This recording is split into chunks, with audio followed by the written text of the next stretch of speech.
Hi everyone, welcome back. I'm Michael Sandler, your host on Inspire Nation, along with CJ Liu from the Fire It Up with CJ show. Woohoo!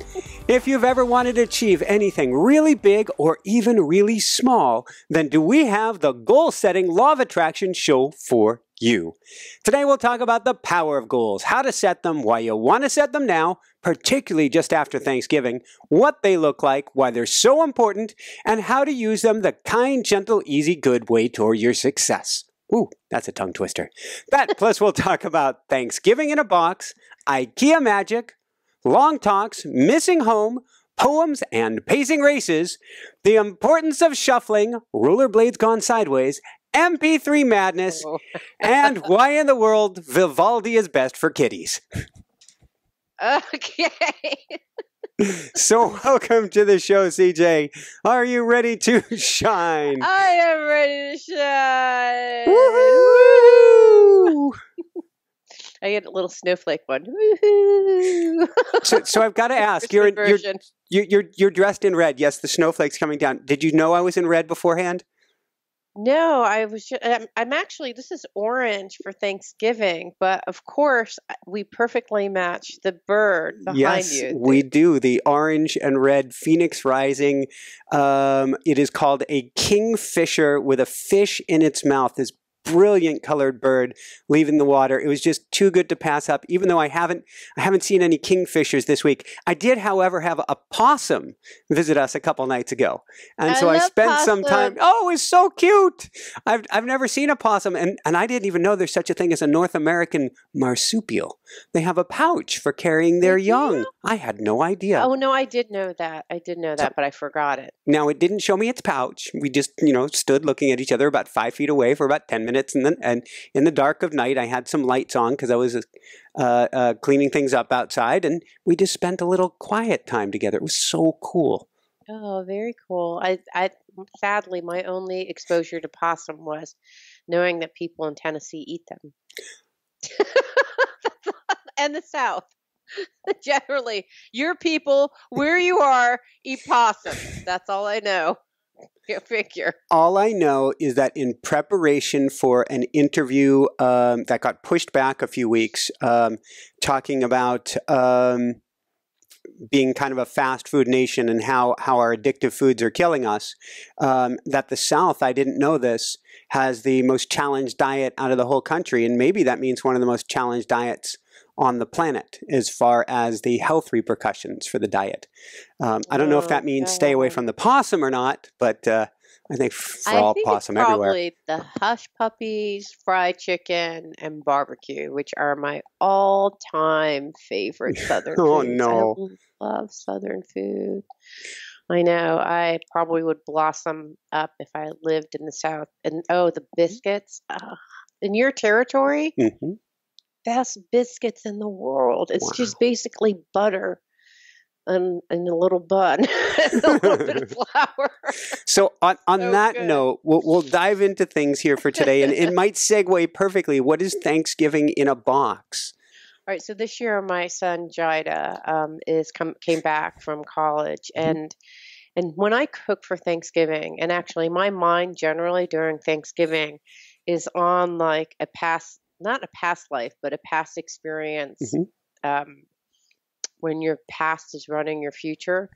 And I had a lot of really wonderful. Thanksgiving used to be my favorite holiday because it was about giving gratitude and just being thankful, which I loved. And there was no material aspect to it at all. And then over time, when you get married, you have to combine all your Thanksgiving traditions into one. And then I started writing and interviewing guests about what to do during stress during Thanksgiving. Yeah. And all of a sudden, my joyous vacation became like it really was a vacation holiday, turned into a stressful event. And it's the cooking and the expectations and making people happy and family. And when you are with your family during Thanksgiving, you turn to whatever age you were when you last left them. And it's usually not good because you act like a 5-year-old or a 12-year-old or whatever-year-old, but you're not your very best form. So you have a whole group of people doing that. It's just nightmarishly bad. So that's what a lot of my Thanksgivings were like since being married.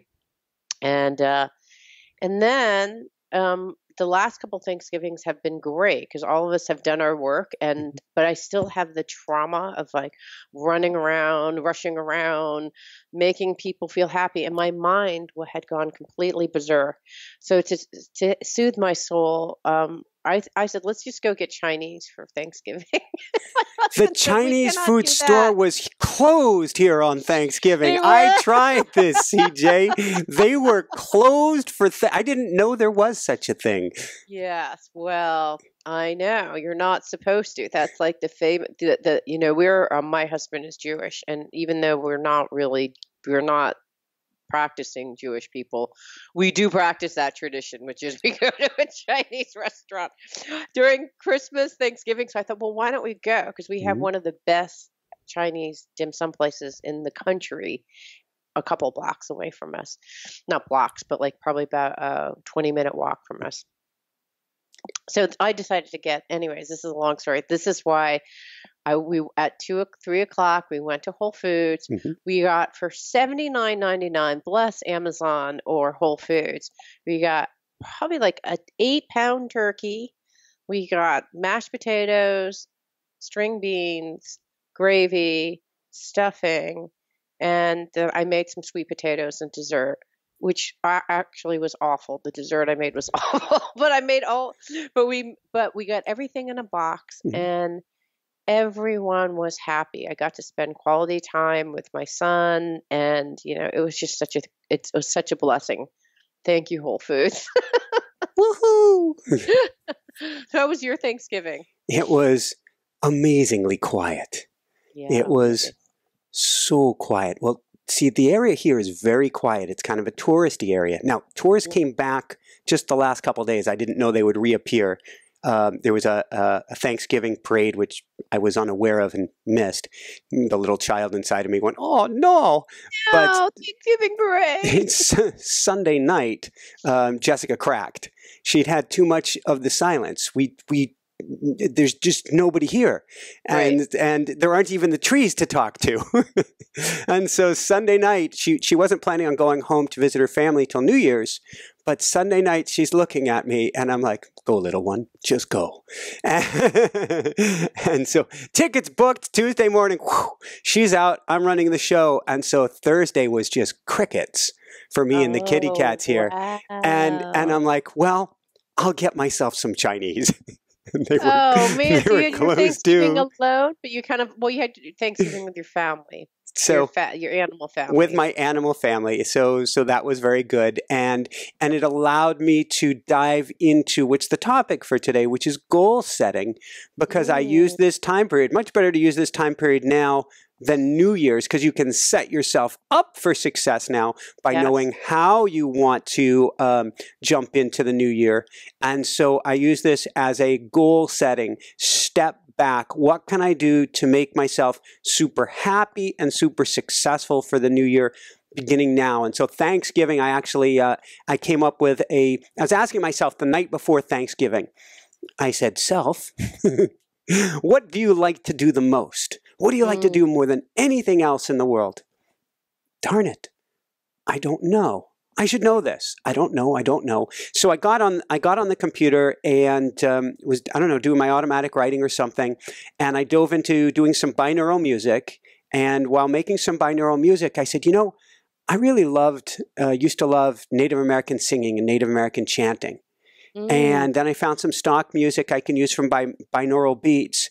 And it flipped a switch, and I went on to my old, it's like Mr. Bicycle 1, MR Bicycle 1 YouTube channel that I had, and it still had one video of mine still on there from 7 or 8 years ago when I was taking tons of sunrise and sunset photography, and it's a slideshow 3 or 4 minutes long with Native American chanting with all these images that I took of a full moon that was so bright over the snow and over the Flatirons of Boulder, it looked like the sun, and it's got Native American chanting, and I just started bawling, and I'm like, that connection to nature, that connection to indigenous wisdom, that connection to sunrises and sunsets and open spaces and the mountains, that's what I like the most. I'm like, cool. So the next morning, I started a whole exercise of writing down everything I love. What do I love to do? What do I love to see? What do I love to experience? And I really think that it really set a positive tone both for Thanksgiving and the holidays, but also helped me to understand and wrap my mind better around goal setting rather than just to go and say, well, number one should be, that's all head. Instead, I got to this place of love and excitement, which was all heart. Nice. Okay, so some of your goals are, I see some of them. Share with us some of your goals, and then I want to hear the process that you came up with. I've got 8 major goals. It was really 7 major goals, but there's kind of an overarching one, so I call that number 8. Right. So first off is a self-sustaining show. Right now it's coaching and other pieces of the business that help sustain the show, but why can't we have the show sustain the show? And a big part of that is having our backstage pass, is having our YouTube channel take off even more. That will allow the show to sustain itself, which means I can bring more help on board to get Jessica out of it. We're going to have a family. That's another one of the goals this year, is to have a family in 2018, which means we can't have her behind the scenes so much. She can be high level. She can be still doing some producer work and guest choosing and acquisition and all that stuff and the high level thinking, but she doesn't need to be in the day-to-day. And so a really, number 1, self-sustaining show. Number 2, moving to Colorado, and I added, and taking those sunrise pictures again and running everywhere and being connected to the earth. Do I have your camera ready to go, like in North Carolina, to take photos? I do. So I take photos a lot, but it's not to the same extent. It's not putting myself out there for hours. And there's not the same for me, for what I like to capture. There's not the same melding of heaven and earth, of the ground or the water, with the mountains, with the light, with the clouds, all mixed into one. And so I love taking pictures of sunset on the water. But until I get like a real heavy-duty waterproof camera where I'm like swimming in the water taking pictures, I'm not quite getting the connection of all elements that I would like. But now I won't go on the trails without my camera. And now it's more, as you've seen, animal photography versus mountain silhouettes, because you use what you have around you. So the eye is still there. I'm still waiting for that day, but I'm doing it patiently. But I know now that's an important part. I recently found I have a Flickr account still active, which just has like, there are 2-inch by 3-inch like thumbnail images of some of my pictures that I took from 7 or 8 years ago as well. I found that still online. So it's cool just to kind of remind myself. And I actually cracked out my old photo albums. They're about 5 feet to my left to kind of get those juices flowing again. The more I'm passionate about it, the more I want us to use the word obsessive, but in a good way. The more that's all you can think about is your goal or goals, the more likely you're going to bring them about. The more juice, emphasis there is. It doesn't mean that you have to be addicted to them, but if you have that, that's all I can think about, eat about, sleep about. That helps bring it about. I'm just taking notes as I listen to your goals. If you see me moving around. Be obsessed, CJ. So got it. What you focus on is what you're. Well, you said you had 8. Those are only 2. So I think we got 3 in there because we got the Start Family one in there too. Okay. A big overarching goal that I'm thinking about all the time, and it's slowly but surely happening, is multi-million viewer show on YouTube and a TV show. And right now we've had this little baby YouTube channel. And she's growing up quickly. We're gaining 100 new viewers a day right now. Michael, that's incredible. So, and it's on a curve. So I don't know if we're still on the bottom of the hockey puck, but at some point we're going to hit critical mass with this thing. And we'll literally be in the millions. And I want a TV show. I want a real network TV show, something that gets out to the whole world, something where when I'm in town, I have a studio audience. When I'm out of town, I can travel the world, meet and interview the people I'd like to. And I'd love to interview world leaders in all facets, whatever that means, world changers as well, and Indigenous elders. That's a goal that Jessica and I have shared for years. We want to go meet the grandmas and grandpas of the world who don't have books and don't have shows and carry their words of wisdom that we need so dearly today, share them with the world. And of course, I think you can start that work in North Carolina too, because there's got to be some really interesting indigenous people in that area. In the South. There are, but it's so quiet. I haven't found them around here yet. But I will put that out there. And of course, on the top of that list, I've reached out several times. I'm just going to keep putting it out there. I want to get the Dalai Lama on the show. I want the Dalai Lama on the show. So that's a biggie. Another one, and this really set me on this goal-setting path this week. I spoke about a few weeks ago, I tripped across a running race that kind of flipped the switch in me when I showed up there and saw them preparing for this race.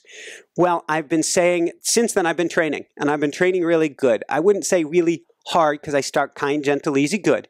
But I'm back in training. I said 2018 is the year. I'm going to do some races. I'm going to do some events. The day before Thanksgiving, I got an email from Jessica because she had received a text. Again, I have no smartphone. From a cousin of mine who I used to coach and used to train. And he's a very successful triathlete as well as a sports med doc. And he said, would I pace him for a marathon in Myrtle Beach in March? Perfect. That is totally perfect. Relatively speaking, I've been a tired beach runner here in the sands. I haven't done any time on packed surfaces or roads, one, and a marathon, two. But I said, maybe we can do this. And I thought about it, and it really got my fire going. And I said, that's it. Maybe I can only pace him for half a marathon's worth, but I want to pace him for it. I'm going to do this. And then I, emailed her to text back, and then I found out the pace that he runs at. What's his pace? 6:51.9 goal. So below a 6:52-minute mile for a marathon. That's don't fast know. For a marathon. Like that's what I run like on my normal pace if I'm going fast. So I just need to extend that out for 13.1 miles. I don't know, but we're going to try. I'm not. I do everything kind, gentle, easy, good, but I'm going for it. Yes. Yes. So I am. It is such a humble start. Yesterday, on hard packed surfaces, because your body has to adapt to these things. I'm used to slogging along the beach. It was up to a very humbling 2.22 miles. So I have 100 days from Thanksgiving to prepare for this. I liked how that came out. I emailed and it said, I checked, it said 100 days. There's a loop around here. It's a 1.4 mile loop. Are you going to try to do a marathon or 13 miles? Well, my goal is to do 13 miles. Okay. If I do 13 miles, I'll let myself keep going until the rails, until I fall off the rails, and then I'll say, see ya. But my goal is 13 miles. My goal is 13 miles then at his pace. And so the loop we have around here, the trail is, it's some hard packed and some on, walkways over the water and then hard packed again. It's a 1.4 mile loop. So that's not far at all. You're going to have to run to the mainland. 9 times. Up the mountain. 9 loops gives me a half marathon. So I'm at a loop and a half. Next week, I'll be at 2 loops, then 2.5, and then starting the week after, it's add 1 loop a week. Very simple. That's doable. Yeah, exactly. So each week you can ask me how it's going. Now, in the past, I've been challenged with this, where I would set a goal and something would happen. You get injured and go backwards. I think a big part of that is I didn't make it a priority. So I am prioritizing this. This means recovery work. This means Epsom salt baths. This means stretching. Are you listening, Michael? This means a lot of cross training to make it a priority. And if you make your goal a priority, you stand a much higher, because we often say, well, my goal is to write a book in 2018, which is another goal of mine. My goal is this, my goal is that, but we don't actually prioritize it. If you prioritize it, it happens. So that's a big goal that's coming into the year. And then half Ironman at some point this year. I want to do some mountain sky races, these races running over 12,000 feet, snowshoe races, and then I want to try skiing because I'll be back in Colorado next fall. So I want to see what that is like. Skiing in North Carolina? Oh, no, that's another goal in year that we mentioned earlier is move to Colorado. So for next year, for the fall. Oh, okay, got it. All right, got it. Okay, got it. Because you talked about rollerblades gone sideways, so that's not a way for you to go. Well, rollerblading was funny. So the blades came in. I had ordered rollerblades. Yeah. And I'd been a sponsor skater literally by rollerblade over a decade ago. And the skates came in, and we were heading to the car mechanics, I think, to check out Jessica's car, which has a, what do you call it, some sort of a leak. And so we brought the skates with us. They had just arrived in the mail. We saw them as we were going out to the car. I had this vision in my head of, trying them out from the house, of having this glorious, beautiful experience. Well, I had tripped over a cord up in the studio last week and sprained the big toe on my right foot and badly bruised and or broke the pinky toe on my left foot. Oh, no. And so here I am with these two black and blue and slightly swollen feet. I squeeze them into the skates, which I think are a half size too small for me. They came in too small, even though I went up in size. But when you run barefoot, your feet get stronger and bigger. Right. And I skated up and down the parking lot, and I no longer have my brake sponsor, Smart Wheels, which allowed you to move the skates kind of in a snowplow. That's the best way to describe it, is heels out, toes in, and the skates would break. And so I'm trying to do that, and the skates don't break because I don't have Smart Wheels brakes in there. Oh, no. And so I've got the brakes, I've got swollen feet, two small skates. Oh, no. Don't have the brakes. And I said, I have a feeling I'm not going to want to do this. And I have to be okay with that. Right. I have skates still coming in. They've arrived for Jessica. I've got the pads in and stuff. But I don't think it feels right. Now, I'll give it a second chance when she's back. Right. But So you didn't go down. I was worried that you were going to go down. I did not fall. It was weird. It's been so long since I've skated. But I did not fall at all. It was just a very uncomfortable experience that triggered things inside of me that may be wounding that needs to be cleared, or maybe my gut speaking to me. Your wisdom, your body wisdom saying, not right now, but maybe later, or get brakes, get the heel brake. Heel brake's so tiny, though. These skates go fast. And so heel brake does very, very little if something happens. And it's wisdom. Why did I trip over a cord that I never trip over in the studio? I had taken up the carpet or the little mat on top of the cord so I could vacuum and hadn't put it back. Maybe that happened so that my feet would be sore when I put them in the skates, and it would give me an aha moment. And I don't judge myself. I don't go, that was silly. Why'd you spend the money? Blah, blah, blah. You try it. You see how it feels. And you go, okay, I'll step back and I'll take note of that. So stay tuned and find out. So then we have Start Family 2018, and we've already given, we don't have a baby girl officially on the way yet, but we've already given her a name, and her name is Hannah Sandler. And having the name helps with the goal, thank you, as well. So that makes it more official, even if it's not official yet, but that is a goal setting. Then we have the automatic writing experience coming out in 2018. That's already with our second editor. I have a second book that I'm going to allow myself to fully dive in once the automatic writing experience is out. And I've set a big picture goal of a New York Times bestseller for that. And I know that sounds like a big goal, but with our audience and with what we can do with it, you should be able to do it. Very doable. So whether I can get it out in 2018 or not, I don't know, but I'm going for it, and that's a goal. And then the last, which is the overarching goal. And I was going around going, Michael, you haven't put what's most important as a goal in this list. And CJ will pick up on this if you don't do it. I won't put you on the spot, CJ, but if you had time, you would go, Michael, where's spirituality fit in with this? I would have, actually. I know you would have. You would have called me on this. You call me on a lot.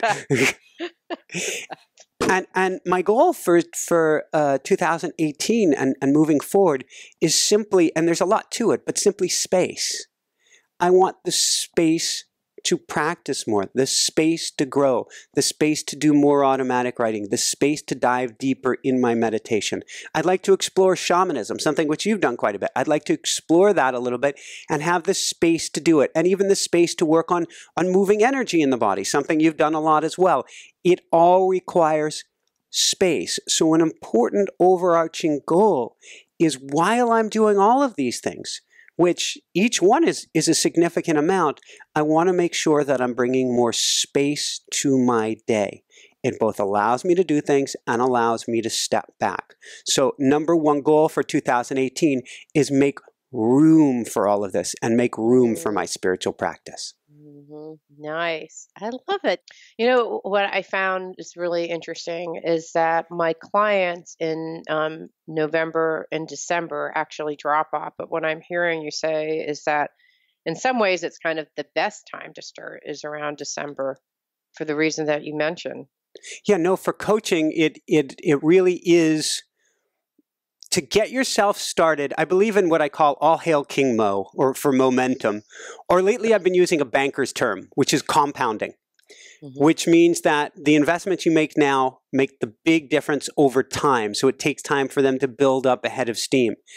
To be able to succeed or to have the success that you want in the new year, much, much better to start working on it now around Thanksgiving, before Christmas rolls around, to get that head of steam going. That's why I typically get booked. Last year, December was our biggest month for taking on coaching clients, is because people understood this, and it really, I guess you can almost think of it like an aircraft carrier. It gave them the off the deck coming into the new year. And so I know we'll be running in fact, when this comes out, we may actually have our winter coaching promotion going. If not, it'll be starting up within the next week. And I know we fill up during December. We did last year, and I was like looking for every nook and cranny and space of where can I fit coaching clients. And I told Jessica just yesterday, I said, you know, if I have to this year, it's sacrilege, but I may take a few coaching clients on in Sunday just in the beginning. You know, like Sunday evening, that's not really the weekend. I could bend the rules, but it's just so helpful to get started now, to figure out what your goals are, where you want to go, how you want to achieve it, and to have some idea coming into the darkest days. I look at December 21st, and you maybe do this the same way as well. I look at solstice, winter solstice, as an incredible opportunity to plant seeds. It's like the new moon of new moons to me. When you have your ideas set on the darkest day, for the northern hemisphere anyway, of the year, and you come at that with intention, I believe magic happens. And so it's really helpful to take several weeks before that and to start getting in touch with your intuition, going deep, doing some of the exercises that we're talking about here today.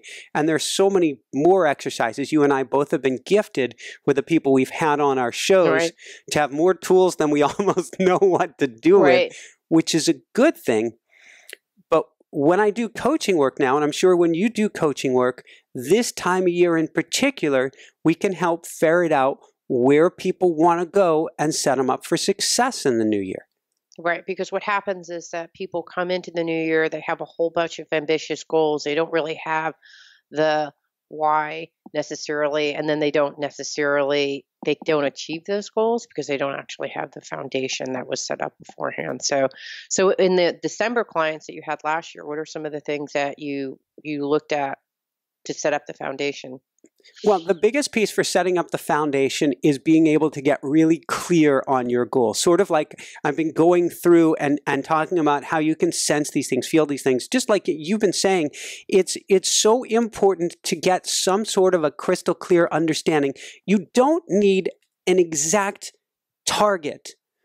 But what we need to do, first and foremost for everybody, before you know where you're going for the new year, is I say we need to turn down the radio station of KEGO, that's all the voices going on in the head, and turn up KHRT, turn up K-Heart Radio. You need to be able to hear your intuition. If you go at your goals head only without heart, then you're going to make it the first few weeks into the New Year's, like a New Year's resolution with everybody else. And then when the going gets tough, you pop.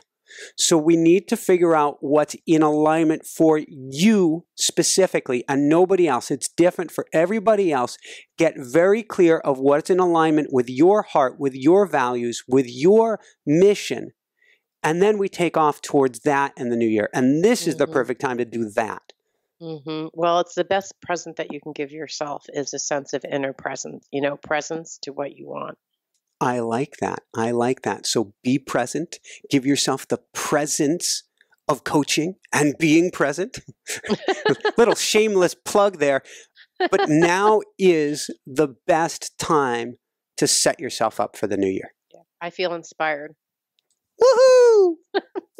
Okay, I'm going to point out some things that people may not recognize, but I'm going to point them out anyways, because if we're going to encourage listeners to do goal setting, I want to kind of explain what you did because it's kind of interesting. And I want to hear your process too, because in coaching, they have this idea of the wheel of life. And you look at a wheel and you look at the various spokes within the wheel and you ask yourself, what is it that I need in order for my life to be in balance? And so what you did is you had various spokes. We just talked about spirituality.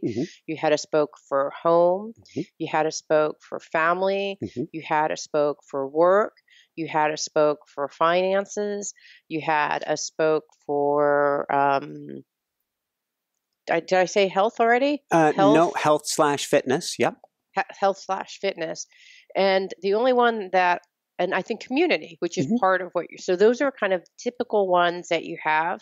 So I love how I don't know if you did that purposely or if your mind just naturally works in a holistic way, but it's interesting how you looked at the goals and what you would do. And I don't know if you've done this yet, but what you would do is you would look at what percentage of times that you want to put in each of the slices. And then you look at so let's say you would say 10% of my energy would be going into health and fitness. And then you would look at each of the slices and see what percentage of time you're spending versus what percentage of time that you want. And you look at the biggest spread. So let's say that in health, you want to spend 10% and you're spending 5%. And when you look at the rest of your pie chart, it all looks in balance so that you look at the ones that are the most out of balance. That's almost like half the amount of time that you'd want. That's probably not a good one because let's say it's 10% and you got 0%, which I know is not even true for you, but let's say that that's one of the pie slices. Then you would say, okay, I'm going to focus on the health wheel first.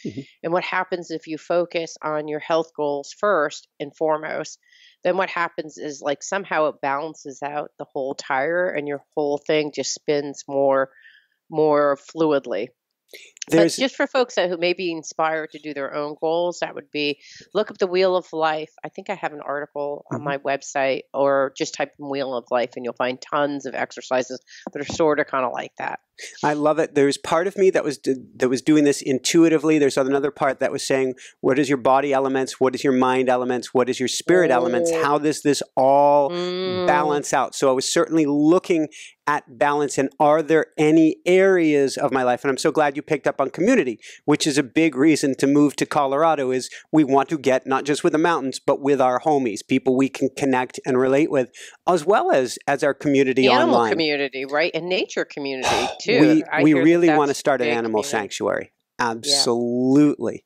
Yeah. So there's Jessica has this software app. She has an app for YouTube that she uses, which helps you, what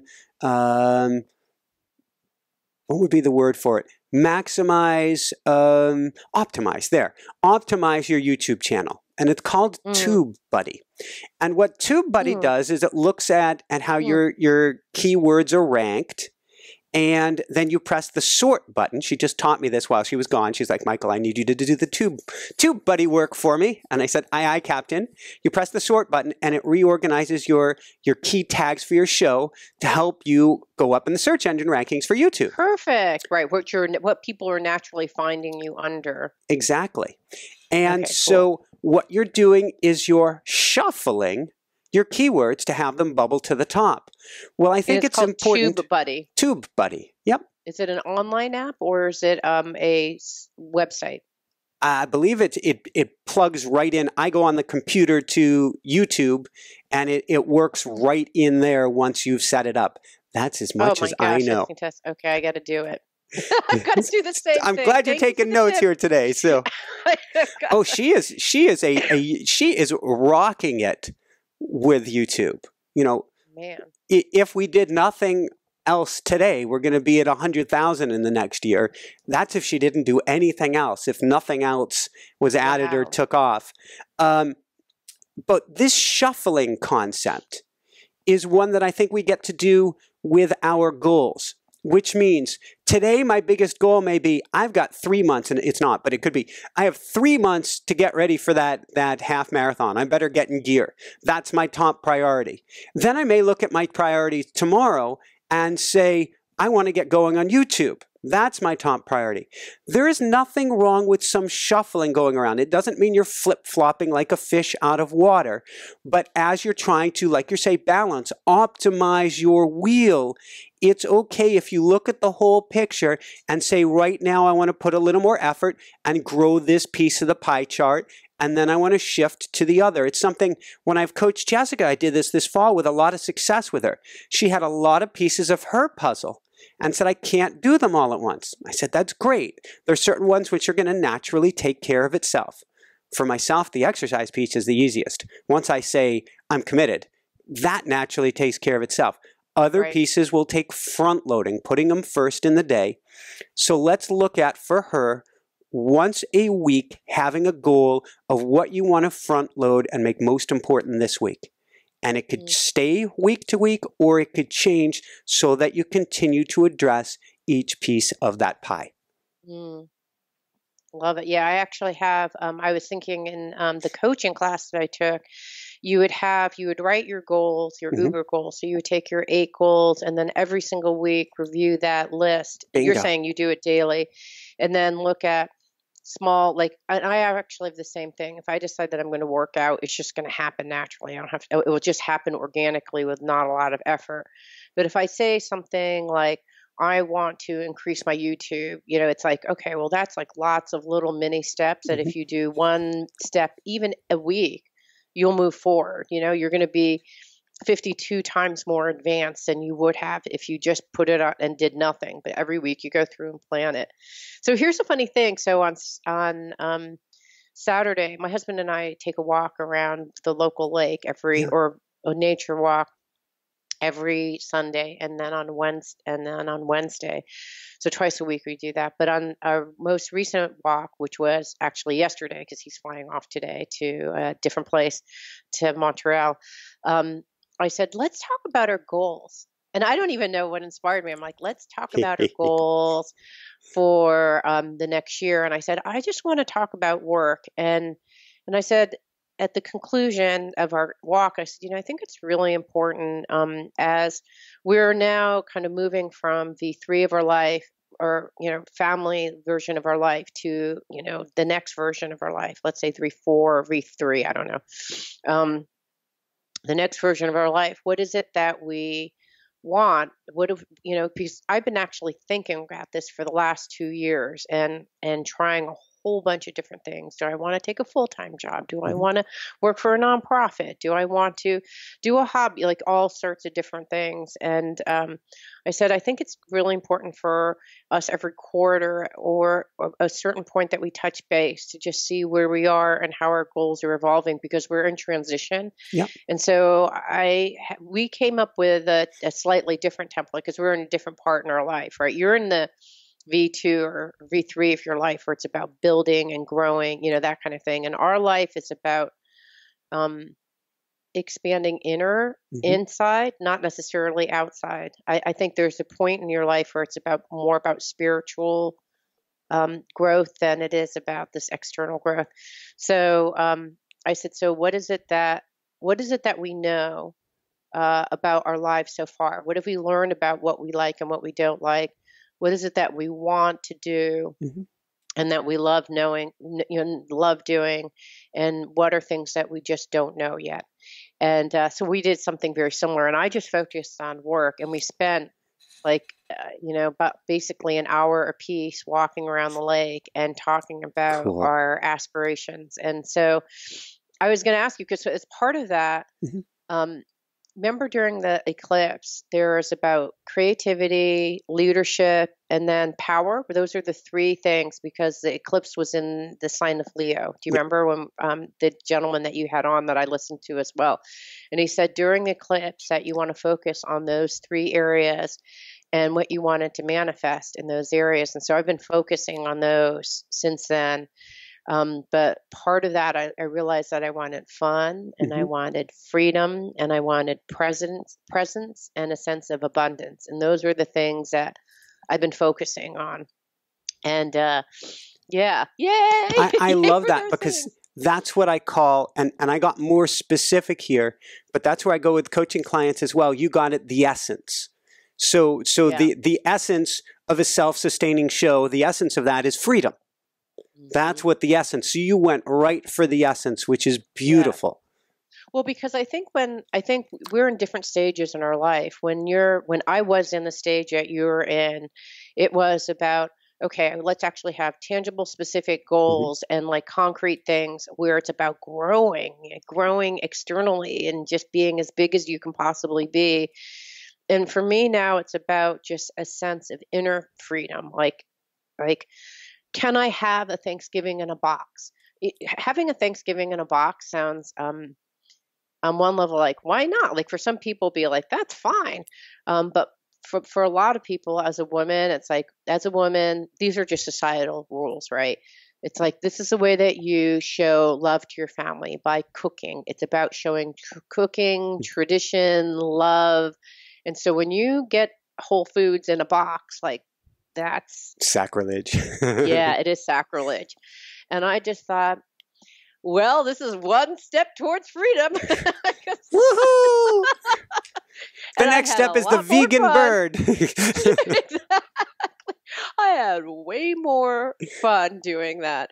So I have to say that was kind of a joyous thing. But for me, for my next year, it's about for what I've learned is that I don't want a full-time job. I am a feral cat, cannot be reporting to anyone, but I love working with clients. And what seems to have worked out for me to gain space for me is, because your space is going to look very different than my space. You have way more energy and exuberance than I may have at this juncture of my life.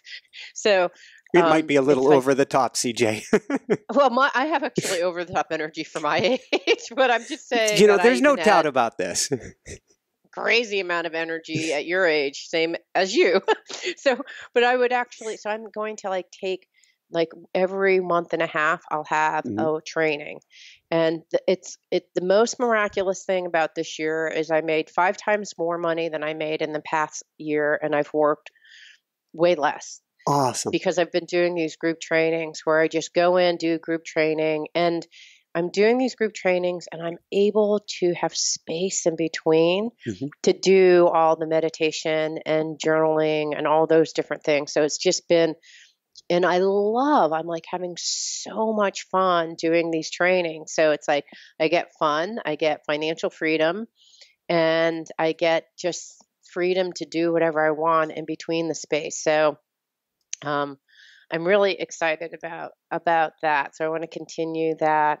And I've decided that what I want for my radio show is to continue to give back. I mean, I'm not at the accelerated rate that you're at this juncture, but I want to continue to give back. And what I want to do is do what you're doing, which is I need to hire someone to do all the marketing and logistics. I just don't want to do it anymore, because it's just not fun or inspiring. So what I've been finding is I don't do it, which is not good either, because then I'm not spreading the good work that I am doing as much as I could be. So that's my other goal is like you, let's try to hire someone. I'm happy to pay the other person.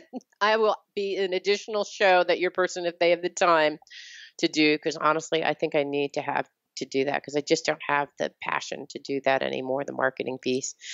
Well, And it's important. yeah. Let me pause you for 1 second. It's important, and this has come up time after time after time. And we recently had Steve Sims on. I'm not sure if I talked about him last week with you or not. He's in Beverly Hills. He's concierge to, this would be a good way to describe it. He says his job is he gets shit done, and by that means that if you want to sit with the King of France, for instance, if there is a King of France now, but if you wanted to sit with him at a race in Monte Carlo, then he could get you that. Whatever it is you want, flying in an F-15 with off an aircraft carrier, he gets you that.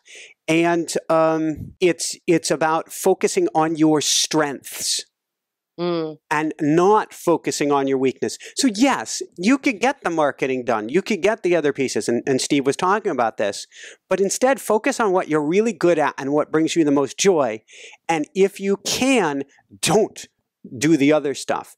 Get someone else to do it. You will become even more of a power player in whatever game of life it is that you enjoy, even or especially if that's the inner journey. But you will have freed yourself from the stuff that was clipping your wings. Right. And you know what I would say? I would make an addendum to that, an amendment to that. No, because I always do that, and you do that to me, so I think it's fair game.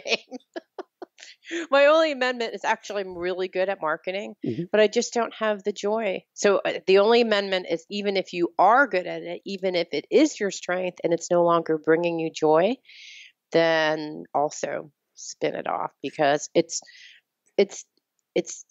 the fuel that you need is the energy and the passion in your heart. And when that's not there, it's going back to what brings me joy, which brings me leadership, is to come from a place of love. When I did that thing in the eclipse, it's like leading through love, being present.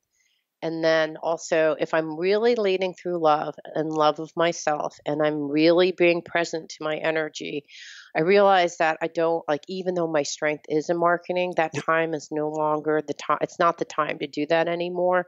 It's the time to feel like a sense of abundance. I have the money to go. I'm taking the money that I made this year and giving all the money back to investing back into what my business is as a nonprofit right now. Not formally, but basically investing back in that and then just giving the rest to nonprofits because, we're okay financially. So that's what I'm going to do.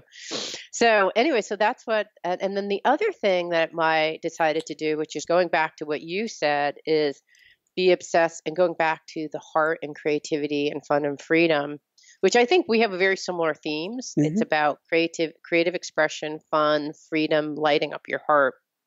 And, which is my spiritual practice, but it's coming in every single aspect of my life. And at work, I'm integrating those in. But I realize that creative expression is super important for me. And this is one way, this show is one way that I do it. And this past Monday, we had this idea of writing for the sound. So it's a writing class and you write for the sound. So you it's kind of like when you're writing, you're thinking about the poetry and slant rhymes, which, are you familiar with some of these slant rhymes or things that sound the same, but they're not, like competition, rotation. They're not exact rhymes, but they all end the T-I-O-N. So they're a slant rhyme. Or alliterations like pummeling possibilities of popcorn, kind of those kind of pea popping sounds all listed in a row in a list. So we were asked to write 3 paragraphs for something that played with sound. And it was really hard for me because I don't write for the ear. It's not something I necessarily have strength with. And then I just wrote something, and it was the first poem that I've written since 3rd grade. Wow. And in 3rd grade, I won some type of award, and I can't remember. It was either their state competition or, it was some kind of state competition that I won, which was a really big deal because the teacher announced it, and she showed my poem, and I ran the poem, and it was printed out in something or other. And I brought the poem back to my mom, my Asian mom, who put it on her wall of fame of things that she kind of wanted to recognize. And it stayed up there for a week and then got ripped down and thrown in the garbage. I don't even know where it is anymore. So the only thing I learned was that I guess that kind of creative expression through words is not of value in this house. So I stopped writing poems from that moment on. Who tore it So this down? past, my mom, she just garbage. So I thought, and then what was left were I'm like sorry, report CJ. cards, report cards, all this stuff. And I was like, wow. So, but you know, when you're a third grader, like, oh, okay, I guess I'm not supposed to do that. That's not of value at this juncture. Like, you know, stock certificates, you know, whatever else was up there was up there for like life, but the poem on and off. So I remember that, and it wounded my heart actually very much so. I mean, I had to do some forgiveness work and forgiving myself for leaving that aspect of myself away, alone, you know, at kind of frozen at third grade. But it wasn't until I wrote this poem this past Monday that I was able to regain that creative expression. And it's so important for the human soul. And it's something that I think a lot of us have lost because we don't have enough time to do, right? So I love that you're doing the photographs because I think it's part of what feeds your soul, right? When you're doing that music, it's like this. And I'm not going to write poems, I don't think. Maybe I will, and I don't even know if my poem was any good, but it just felt like a sense of freedom. And I had so much fun doing it. And it was just like healing a wound from third grade. And it was just kind of a wonderful, beautiful thing. So. Woohoo! Yeah, so I came up with my goals. So it was about creative expression, and it's about, you know, giving back, and it's about I haven't even come up with my health goals or my family goals, but my work goals were the ones that I focused on, and that was quite lovely. So yes, I will say first off, amend to your amendment. So yes, and I will say woohoo that you're getting back in touch with that wounded piece. You've recovered that soul fragment from third grade and pulled it back in. And a theme that comes up when we're looking at how we're managing our time and our goals is I often think of things, but not neurotically so, as what's the dollars and cents if I do it versus somebody else does it. Yeah. But I also think of it in terms of freedom, as you're talking about, and also in terms of nutritional density. So doing the creative piece is like nutrition for your soul. You need that. If you're just focusing on the dollar and cents, I would say that's really good, but it doesn't have the nutrition. And so we need a balance of that. How much density can I get in? How much is whatever activity I'm doing, raising my vibration, raising my frequency, feeding my soul? And if you do that, all of the elements of the puzzle come up. If you just focus on the pieces that aren't that nutritionally dense, you run out of fuel. It's funny because we had that forgiveness poem inspired me for that forgiveness work that I had to do after writing that poem, where I had to forgive myself and then ask forgiveness and I thought, who have I harmed with this idea? And I thought, oh, I've harmed my own children because both of my kids are super creative, and we have completely, you know, want them to explore their creativity because it's something that's really important to my husband and myself. But what I realized is, in doing that, they've built little businesses, but that was something that I kind of nudged them towards, like, why don't you go build a business, you know? And I felt really bad. I'm like, oh, please forgive me, because now I've linked dollars to your creative expression. And I just felt so bad about doing that. So when they came home for Thanksgiving, I'm like, hey, recognize something. And I want to tell you that your creative expression alone is enough. And you do not have to make money. I'm sorry that I ever linked the two together. If you choose to do that, that's fine. But I think I've kind of pushed you in that direction where I didn't need to. So I was feeling all guilt-ridden about that. But then I had this really interesting epiphany, which is that, you know, creative expression is meant to be shared. Yeah. Right? Because you're expressing to whom? Like, it could be to yourself, but mostly it's for to share your creativity, your genius with another person. And so if it comes through a business, that's fine. Like, it doesn't have to be, but we were talking about when you feel great about sharing your creative expression and when you don't. So it inspired this super interesting conversation in our family the day after Thanksgiving. So that was quite nice. Woohoo! Yeah.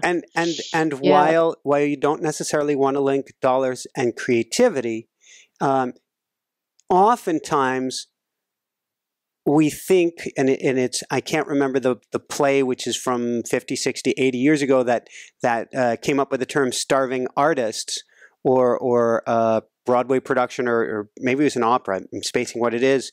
But they don't have to go down the road. They have the skill set in them now that while they're doing creativity, they'll be saying, can I feed myself? Can I keep a roof over my head? Yeah. And we'll be looking at it from that way. When we started off this show, we said we will figure out that finances piece later, which is sometimes what you need to do to get off the ground. But had we had their mindset going in, we probably would have been looking at the dollars and cents more from the beginning. No one way is right, but I think what you did is actually really important. I mean, kids, adults, whatever we want to call them, people come out of school, grad school, and even med school now with no sense of the dollars and cents. Yeah, no, I know. So they spend like $125,000 or more, probably $200,000, $175,000 minimally. And then they realize that they don't even want to do the work that they studied, and because they didn't do any research beforehand to see if that was something that brought them joy. So I do think that there is some value, but I think that there's lots of different ways. You know, guilt is just such an unhealthy emotion. I wish I didn't have you it, but gave yet them gifts, literal gifts, not gifts as in being hit with a 2x4, but you gave them real gifts here. Yes, I did. Well, you know, the other thing I'll mention about my kids coming back, which was so nice, is my son said, I just really miss home. I miss being with you guys, and I just miss all the food. So we actually, which, you know, I don't really remember what I missed and what I didn't miss, but for him, he had all his favorite restaurants that reminded him of home. Wow. Because we eat out a lot. So we've gone out a ton, but it was really fun to actually just figure out what you actually attribute to home and what you miss with home. And what I missed about him were really long talks where we just hang out. We basically all hang out, and we have this gigantic king size bed. And even though the kids are older, we all just like, you know, crash out on the bed and we just talk and snuggle and talk. And like, cause I said to my husband, what do we want to have happen during Thanksgiving? And he's like, I just want chill time. And I said, I just want hugs. So that's what we did. And it was the best, just being like, asking yourself, like, what do we want? Like, I know what society wants me to do for Thanksgiving. It wants me to cook and feel guilty for not cooking and get it. But like, I can also figure out what I want for Thanksgiving and make that happen. And so that was really nice. Woohoo! Yay! Okay, so tell me about what happened with So wait, I want to go back to some things that you said before we move on to goal setting. So my goals were all about creative expression, fun and freedom, structuring my work to do that. I'm also praying with you that I can find someone to do some of the work that I don't like doing.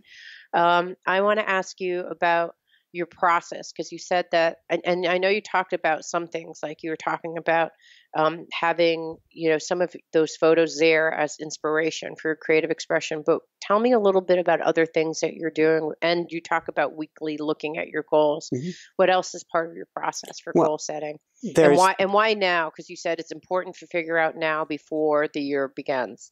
Well, at the beginning of the year is a great time to plant seeds because of the mass consciousness doing it. And so your goals can really take off. But oftentimes we haven't done the background work for it. And so we get going, we get a little bump of energy, and then we trip and fall because there was nothing beneath it. And so this time period right now, where it's a time of going more inward, even with the chaos, but it's not a time where you're saying, let me see how much work I can get done, for instance. Right. But while it's not about the external work or the work you're doing pushing the papers, or the work that you're doing for others, it can be the perfect time for setting yourself up, for asking yourself on a daily basis or on a weekly basis, or giving yourself the gift as we're going through Black Friday and Black Friday week now and whatever. It's about giving yourself the inner gift of grabbing your journals and writing as much as you can, every thought, every idea that comes to you. Get down on paper right now. Review this stuff. I believe I'm obviously very, very pro journaling and pro automatic writing in the morning. Get everything down now this time of year that you can. It's the darkest time of year for people in the Northern Hemisphere, which means it's the best time for going on the inner journey. You're less likely, if you're not out shopping, you're less likely until we get close to party time to be out all the time. Instead, go in, go in, go in. And you can make this part of your daily routine. For instance, part of my automatic writing each morning is to ask, what's my SMP? What's my single-minded purpose for the day? And at the beginning of the week, I'm always going to ask, what's my SMP for the week? What's my single-minded purpose for the week? But each evening when I go to sleep now, I can say, let me step back and look globally, big picture. What's most important to me right now? It's interesting. This week, I'm here on an island. I'm by myself. There's a lot of moving pieces.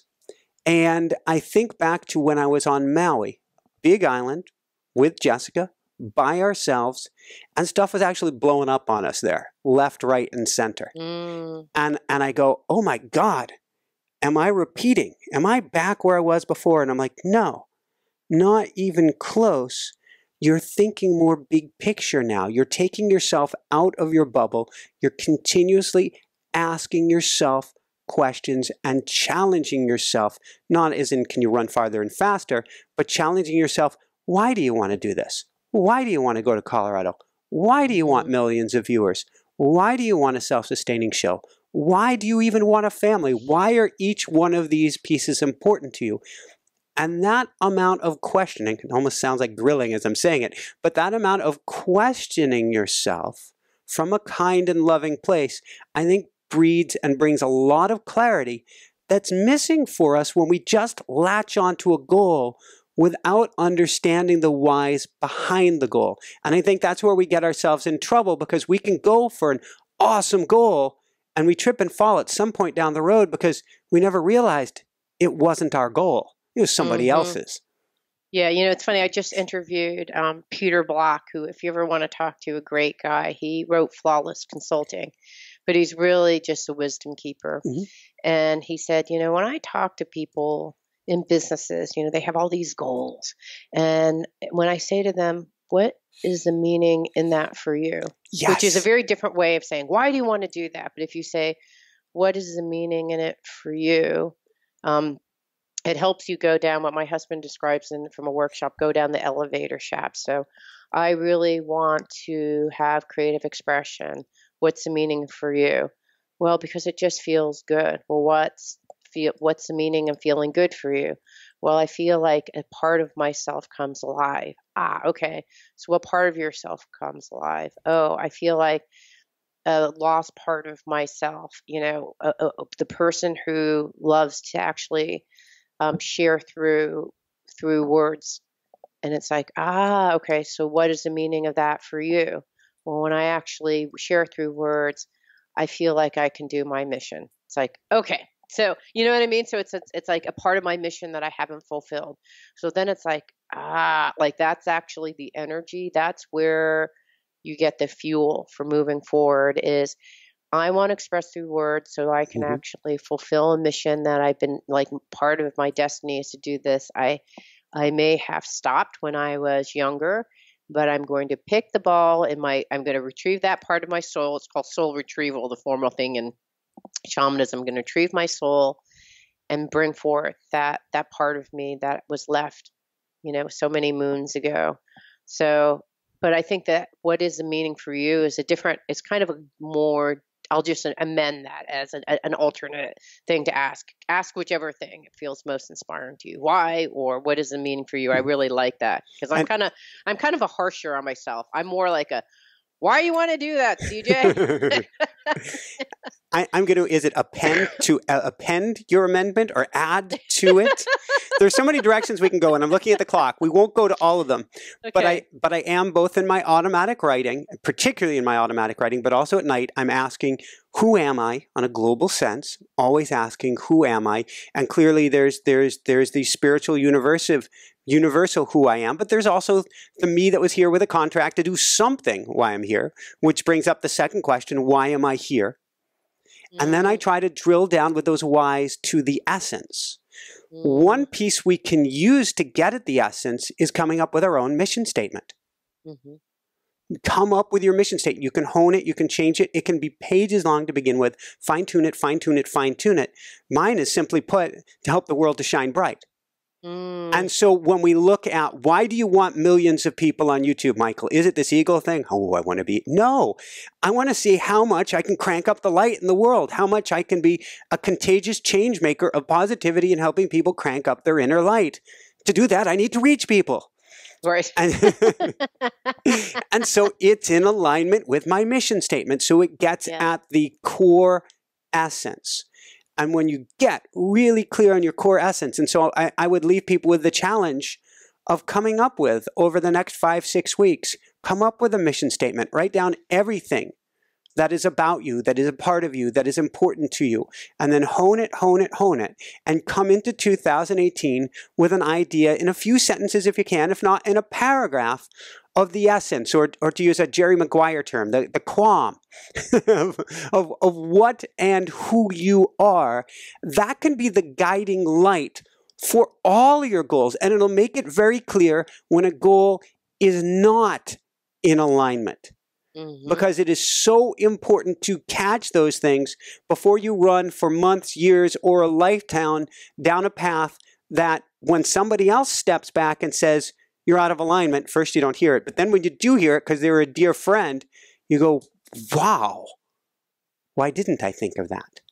Well, you know what you should do is, if you still do the meditation piece in your workshop, I can share with you the finding your mission piece that I did with that workshop that I did with the lawyers.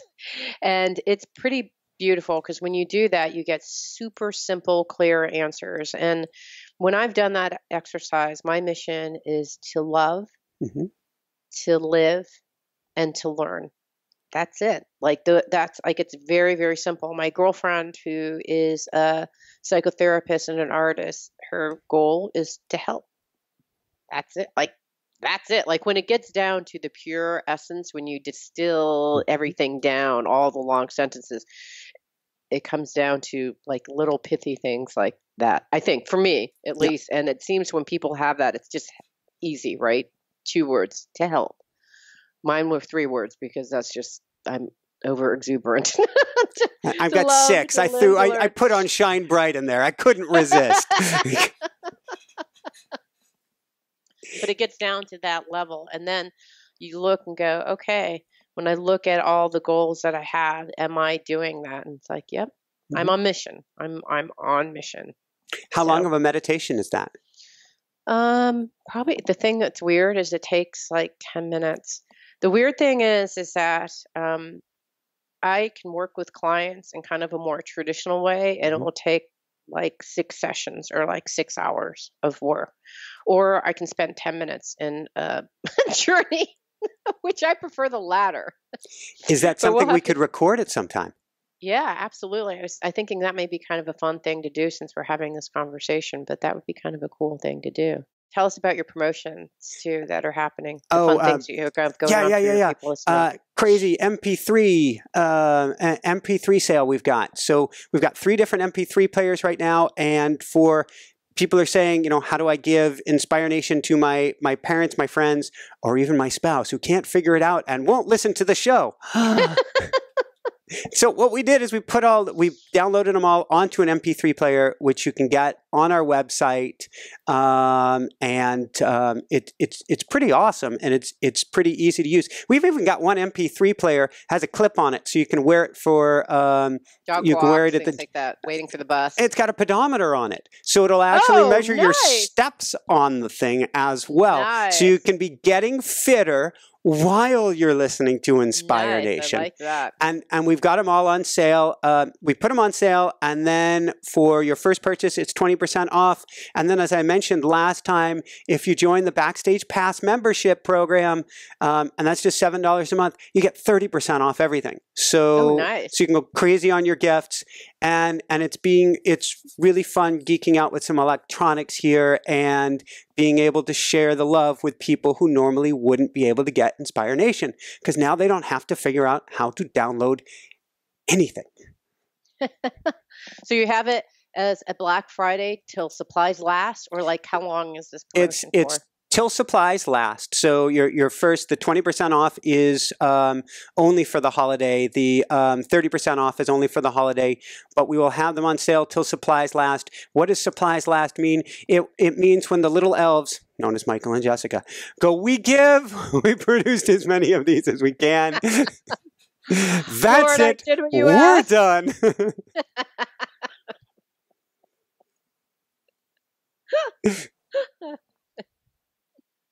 Last year we did this with USB drives, and we hit that point. We were like, Yes. I am I'm not out. putting any more information on a USB, because you download it onto it, then you have to take it to another computer. I would test it on 2 computers. I would test it on a Mac. I would test it on a PC. You make sure it's good, because it's all heart. You don't want somebody to get it and it Wow. not to work. And so it's a long process, but so we'll do it for a little while. So definitely. Till supplies or energy last, Michael and Jeff. Yes. The more purchases there are, the faster that will go. So any other closing words for folks? Vivaldi, kittens love Vivaldi. When Jessica left the house, and I'm going, I'm so lonely. I'm so lonely. I just started piping the house with music, with good, inspiring, positive music, upstairs and downstairs. Even when I'm upstairs and I'm not downstairs, put on the music for the kitty cats, so that when you go downstairs, there is beautiful music setting the tone, beautiful ambiance, and the whole house. Music changes lives. It is awesome. And so I've just been having, over this time that she's been gone, just some amazing music here. And the kitties have actually gravitated towards the stereo, which I had no idea. And so I keep, I go on YouTube and I put on Vivaldi 4 Seasons, and then it plays a bunch of stuff like Bach and Beethoven and afterwards, but they're hanging out around it. And it just feels really good. Really, really good. We often get flat. We think the opposite of nutritional dense. I'm just going to march forward to the end of the year. And Christmas music, sometimes we love it, but sometimes that's going to be the one thing we're not wanting to play. But we forget about, how can I make my life nutritionally dense? This time of year, get some flowers, bring it in. Scented candles are easy to find. Get some scented candles, bring it in. Do what you can to make your environment more nutritionally rich. The last thought on this, which I haven't done yet, but I will be doing, is everything at eye level is your shrine. Everything at eye level is what you're going to attract into your life for the next year. So after you set your goals, make a vision board, put up images, go to the store, buy some pictures, buy some paintings, everything put at eye level that you want to bring into your life over the next year. And then you will be thinking about it. When your mind goes to daydreaming, you will notice in front of you, oh, what a beautiful image of Colorado. And you will be aligning yourself to that. Or you'll see a picture of family and babies, and you'll be thinking about that for the coming year. Or a picture of somebody meditating, and you'll be thinking of that for the coming year. So think about everything in your environment, not just coming into your ears as a shrine. And I like to say that I'm building a Zen zone. But what can you bring in at eye level to help you attract what you want into your life and help you raise yourself up to the max? Love it. Woohoo! Woohoo! I love that. That's all I got, CJ. That's a lot, but that was good. Well, they talk about manifesting, and the things that you need to do to manifest the life that you want is to see it. See it in still pictures, motion, big, color, whatever you want, but see it fully, actually hear it.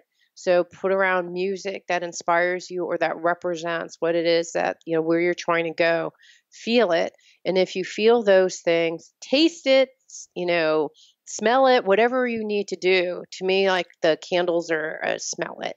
The taste it could be, cool glass of water or, lavender tea or whatever it is. But go through the things that you want, get your mind focused on it, meditate on it. But make sure you have the full 5 sensory perceptual map on it, and you'll be there. Like you're basically training your mind every single day to go down the same path so that your mind thinks that, just like brushing your teeth, that you're already there. Like it's a habit that you've built in. And then that is actually something that will help you manifest your goals. So that's what I'm hearing from what you talked about. Absolutely. There was a coaching client recently. I was having him put his feet in the water in the West Coast and see what that felt like of getting himself to California.